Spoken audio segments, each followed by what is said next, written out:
Bonjour à tous. Hello, bonjour à tous. Frédéric Six avec vous. Je suis ravi de vous retrouver. Normalement, je suis bien en live. J'espère que tout fonctionne bien. Je suis vraiment très content de revenir avec vous. Ça y est, je suis en live. Hello, ça y est, je suis en live. Bonjour à tous. J'espère que vous allez bien. Frédéric Six avec vous. Ravi de vous retrouver pour ce nouvel épisode dans lequel on va voir ensemble. Je vais vous apporter en fait trois conseils pour surmonter la peur du rejet et vous aider du coup à faire plus de ventes. C'est un sujet super important. Donc trois conseils pour surmonter définitivement la peur du rejet et conclure plus de ventes. Bonjour à tous. Si vous êtes avec moi en live, faites-moi un petit hello. Dites-moi si vous êtes là connecté, si vous m'entendez bien également, si le son est bon, si l'image est bonne. Voilà, ça me fera plaisir d'avoir un petit coucou également. Bonjour à tous, bonjour Suzanne, bonjour Wendy, hello à tous. Donc un grand sujet aujourd'hui dans cet épisode, ce nouvel épisode. Super, merci beaucoup de m'avoir répondu, c'est top. Alors pourquoi c'est un sujet super important? Parce que c'est vraiment une grande peur, notamment dans notre métier, si vous êtes entrepreneur, si vous êtes commerçant, si vous êtes dans le marketing de réseau. La peur du rejet, c'est quelque chose qui parfois nous envahit, notamment la peur de l'opinion des autres, la peur qu'on vous dise non au moment où vous allez conclure une vente. Ça, c'est terrible. La peur qu'on vous dise non dans à différentes étapes dans votre métier. Et le problème, c'est qu'avec la peur du rejet, en fait, ça vous empêche de faire les actions qui sont finalement les plus importantes et qui sont les plus efficaces à plusieurs étapes du métier comme par exemple la prospection, mais également l'invitation, le fait de présenter votre opportunité, présenter vos produits, au moment surtout de conclure. Et c'est souvent à ce moment-là, on en parlera un petit peu juste après, que c'est là où la peur du rejet est la plus forte, parce que c'est au moment de passer vraiment à l'acte que souvent, on met les deux pieds devant, on freine parce qu'on a peur du rejet. D'accord? Et on va voir justement ensemble comment vous pouvez faire pour éliminer définitivement cette peur du rejet.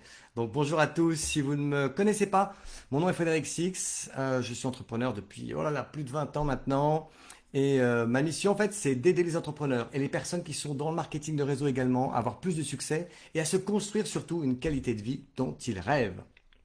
Voilà, donc moi je suis passé par là, hein. Je suis passé par là dans mon métier, dans beaucoup de métiers que j'ai fait, cette fameuse peur du rejet, quand j'avais des commerces, mais je me rappelle encore que les premières ventes que j'ai faites, je vendais des forfaits à plusieurs centaines d'euros et j'ai paniqué au début un petit peu au moment où je devais demander, voilà, je présentais la somme, je présentais la facture et puis finalement je m'y suis fait, j'ai appris, je me suis formé, etc.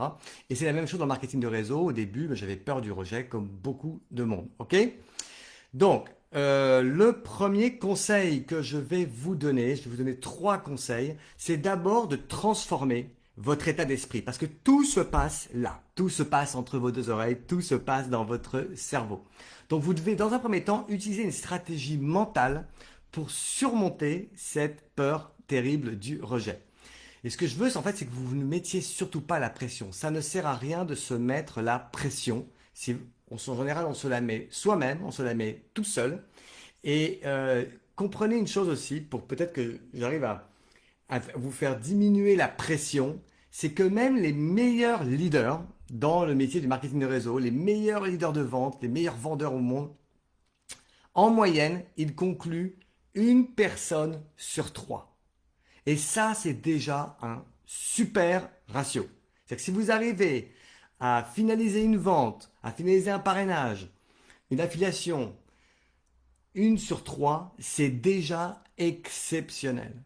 Donc si jamais vous en êtes même pas à ce score-là, vous êtes à 1 sur 5 ou même 1 sur 10, dites-vous qu'il n'y a rien d'anormal avec vous, ok? Avoir un non, c'est juste normal. Et vous aurez forcément beaucoup plus de non que de oui. Ça, c'est un postulat.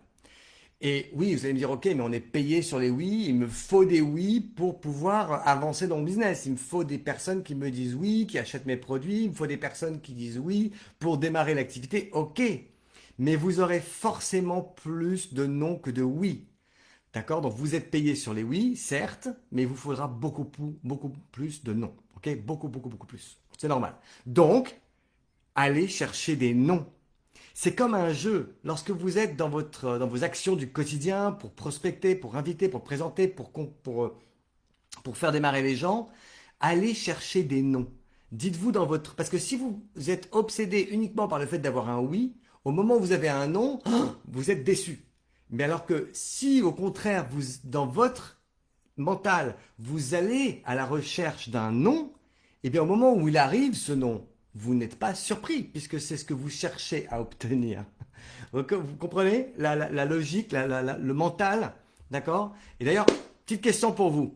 Combien de noms est-ce que vous avez eu dans les, allez, on va dire 3 derniers jours? Combien de personnes vous ont dit non pour assister à une présentation? Combien de personnes vous ont dit non au moment de passer à l'acte, au moment où vous leur avez proposé peut-être d'acheter votre solution, votre produit, votre service, au moment où vous leur avez proposé peut-être de rejoindre l'activité? Combien de personnes vous ont dit non? Ça serait intéressant. Et plus vous avez de non, plus bah forcément vous risquez d'avoir des oui. D'accord? Donc mettez-moi en commentaire, je serais curieux de savoir combien de personnes parmi vous ont eu des noms. Non, c'est bon, exact. Yes, Nadine. Non, c'est bon. Ou comme disent les Américains, go for no. Allez chercher les noms, ok? Donc les noms vous rapprochent du oui. Plus vous aurez des noms, plus vous aurez des oui. Et beaucoup de personnes, dites-vous bien ça aussi, énormément de personnes qui disent oui sont souvent des personnes qui ont dit non auparavant. D'accord? Donc, ça veut dire quoi? Ça veut dire que vous devez être cool si quelqu'un vous dit non. Parce qu'il vous dit non aujourd'hui, mais peut-être qu'il vous dira oui plus tard. D'accord? Donc, vous présentez votre opportunité, vos produits. À chaque fois que vous le faites, c'est une occasion pour vous, en fait, de faire quoi? De renforcer la relation que vous avez avec cette personne. Elle vous dit oui, super. Elle vous dit non, c'est pas grave, c'est cool. Et on reste bons amis. Ne soyez pas fâchés ou ne soyez pas vexés. Ne le prenez surtout pas personnellement. Il ne faut jamais prendre un non personnellement. J'avais une très grande leader, enfin une de mes grandes leaders actuelles, qui m'avait dit il y a très longtemps, quand j'ai démarré cette activité, en fait, laissez le non passer à travers vous. C'est pas à propos de vous. Quand quelqu'un vous dit non, il ne vous dit pas non à vous. Il vous dit non à ce que vous lui proposez, à la solution ou à l'opportunité. D'accord? Mais c'est pas à propos de vous. Et puis ce non, c'est peut-être non pas maintenant.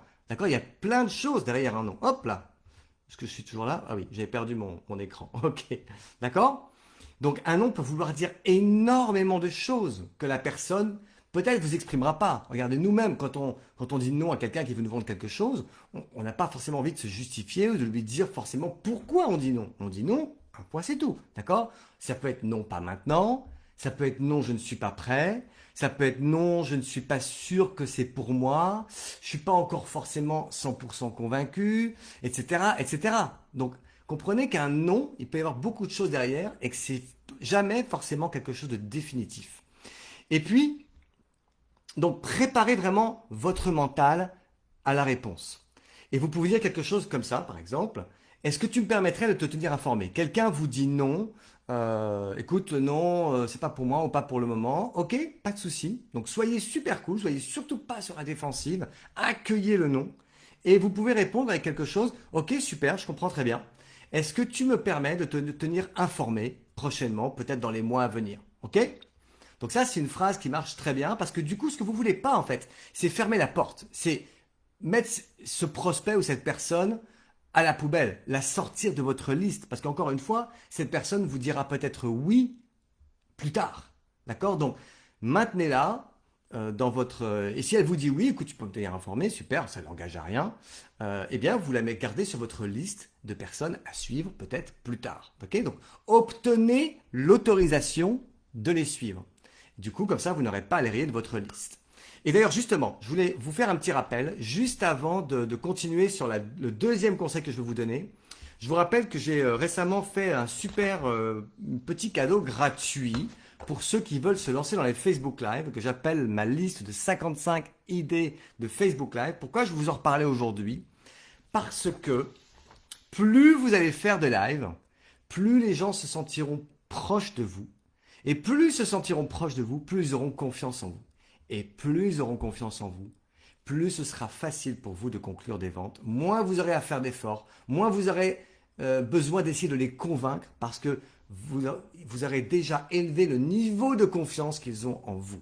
Donc si jamais vous n'avez pas encore ma liste 55 idées de Facebook Live, il vous suffit de mettre en commentaire 55. Vous mettez 55 et normalement, si tout fonctionne bien, vous pouvez faire le test.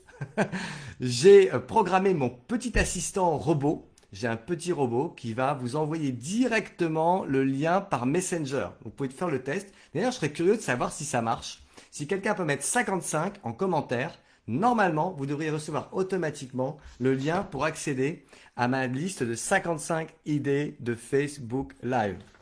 Donc, mettez en commentaire et vous allez me dire si vous recevez bien en message cette liste. Ok, d'accord. Mettez 55. Voilà, ben voilà Isabelle. Si tu reçois par Messenger, ça veut dire que mon assistant robot fonctionne bien. J'ai mis en place un petit truc automatique. On va voir si ça marche. C'est amusant. Voilà, ok.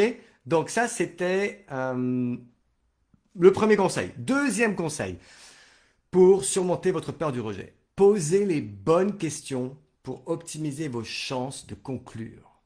Ok, je répète, posez les bonnes questions pour optimiser vos chances de conclure.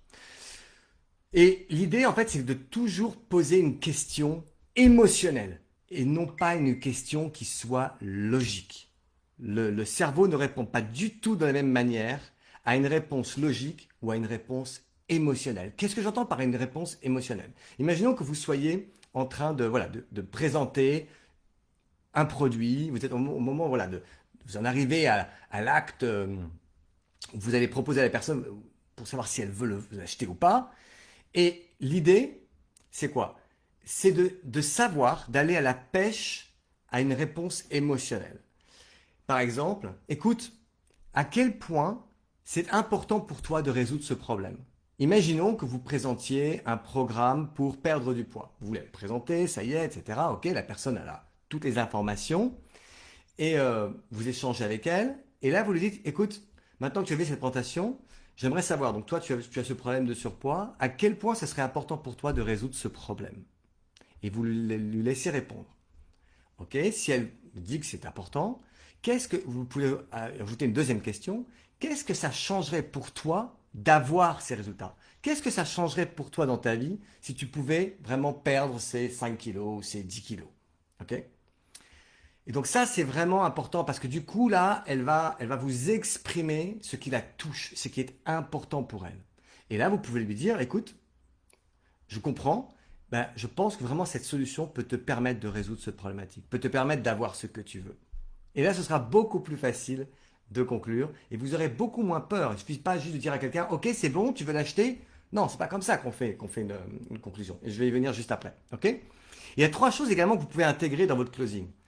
Au moment de faire la conclusion, de faire le closing, okay, de faire la vente, partagez une histoire. La vôtre, partagez peut-être l'histoire de quelqu'un d'autre, quelqu'un dans votre entreprise, un client, quelqu'un qui a eu des résultats avec la solution que vous proposez à la personne, que ce soit le business ou le produit, peu importe. Okay, donc ça, c'est vraiment quelque chose à ne jamais oublier. Au moment de faire le closing, le fait de raconter une histoire est quelque chose de très puissant. Parce que là aussi, vous allez jouer sur l'émotion. Montrez également à la personne, et là c'est particulièrement lorsque vous voulez parrainer quelqu'un pour l'activité.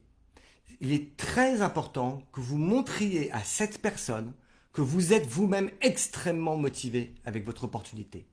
Que votre réussite, que votre avancée ne dépend absolument pas du fait qu'elle signe ou pas. Que vous êtes super motivé, que vous êtes enthousiaste. Parce que l'enthousiasme, c'est quelque chose qui se transmet, qui est communicant. Donc si vous êtes très motivé par ce que vous faites, les gens vont avoir envie de vous suivre parce que vous êtes motivé. Quand moi j'ai démarré l'activité, j'étais débordant d'enthousiasme, parfois peut-être un peu trop, certes, mais du coup, j'avais plein de personnes qui avaient envie d'avoir le même enthousiasme que moi, qui avaient envie de me suivre, qui avaient envie d'être dans cette énergie positive, qui avaient envie de collaborer avec moi. Donc ça, c'est attirant. Donc n'oubliez pas que c'est le moment où vous devez être vous fois deux, au moment où vous faites le closing avec quelqu'un. Ok? Et faites-leur sentir, ça c'est très important, Faites-leur sentir que quelle que soit leur réponse, qu'elle soit oui ou qu'elle soit non, et je vous rappelle, vous aurez 3 fois plus de non que de oui, ça n'a aucune incidence pour vous. Que vous ayez une réponse ou l'autre, ça n'a pas d'influence sur votre motivation, sur votre excitation, sur votre enthousiasme ou sur le fait que vous allez y aller, quoi qu'il arrive, vous allez avancer. Ok, les personnes doivent sentir, ah, nous avons des problèmes pour lire votre vidéo. Mhm. Apparemment, ma vidéo bloque.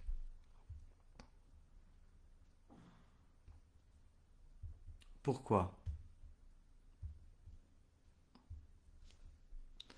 Zut, ça a l'air d'avoir bloqué. Nous avons des problèmes pour lire votre vidéo. Que se passe-t-il?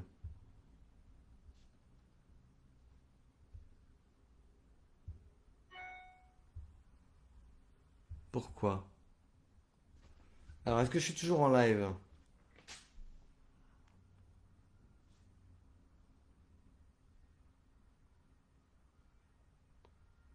On dirait que je suis plus en live.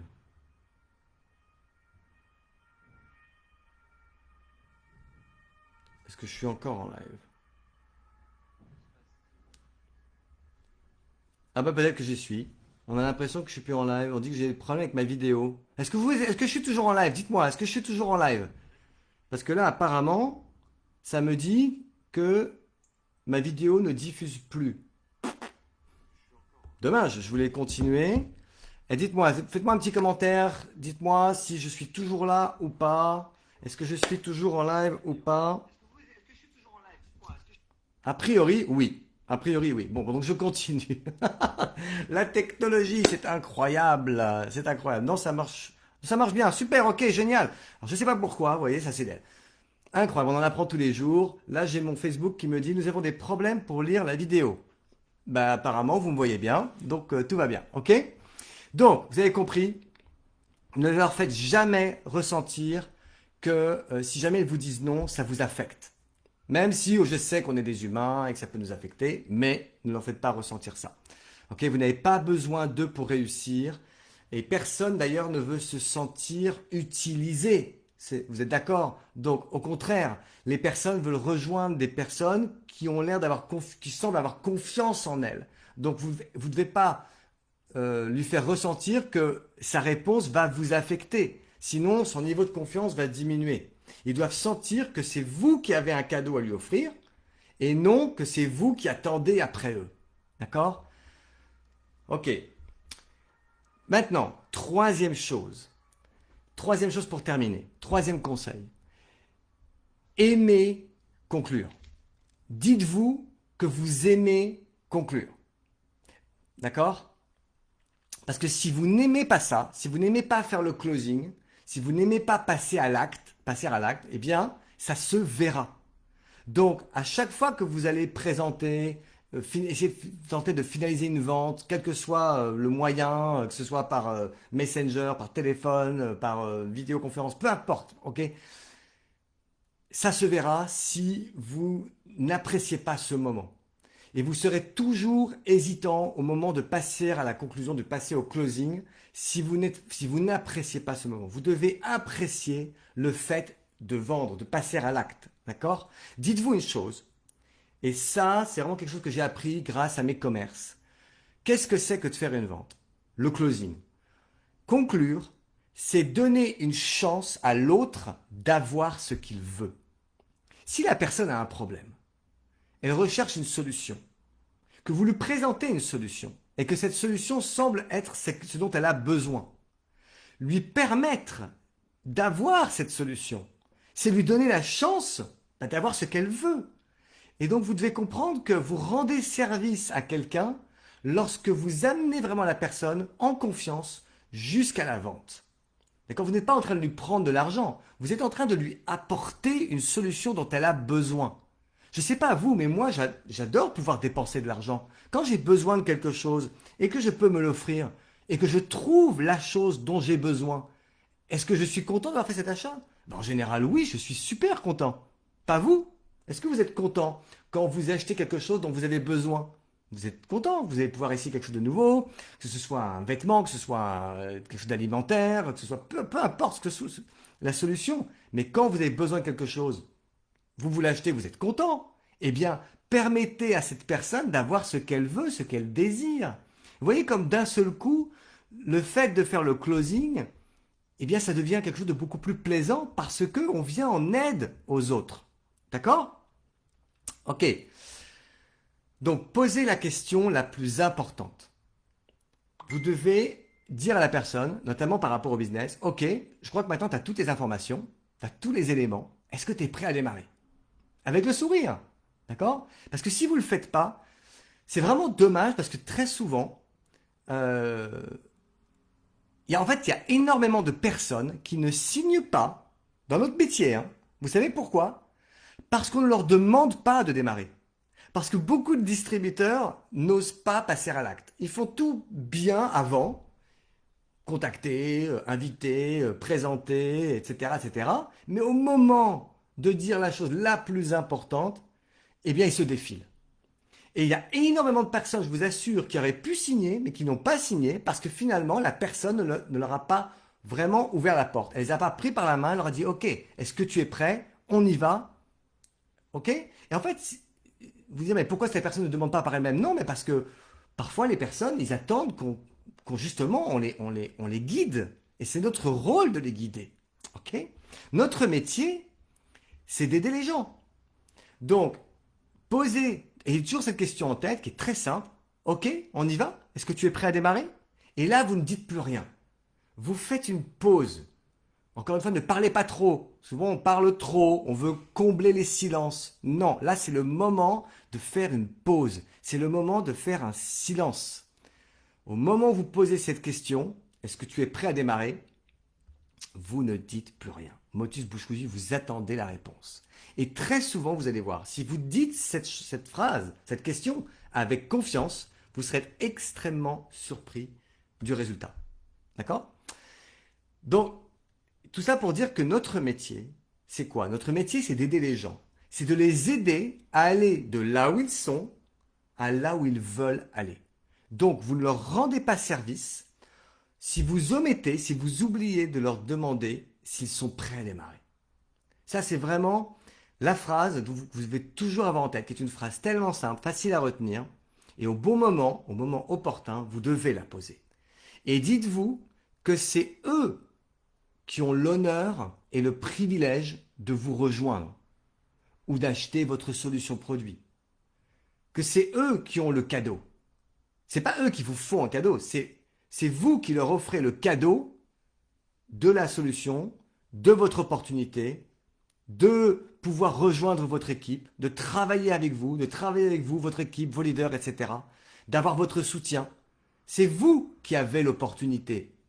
Donc, c'est vous qui êtes en position de force et non pas l'inverse.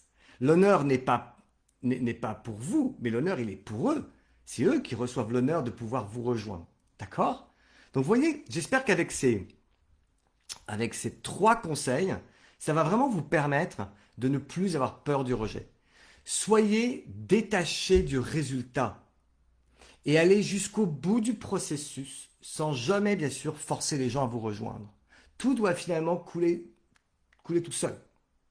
OK? Et vous devez, bien sûr, offrir l'opportunité à ceux qui en ont besoin et qui la veulent. Donc là, particulièrement par rapport à l'opportunité business, tout le monde n'a pas besoin d'un nouveau business. C'est plus facile de vendre une solution produit, mais il y a des personnes qui sont en recherche, d'autant plus aujourd'hui, d'une solution business. D'accord? Donc après, vous devez l'offrir, bien sûr, cette opportunité à ceux qui en ont besoin. D'accord? Et qui la veulent. Donc allez jusqu'au bout du processus.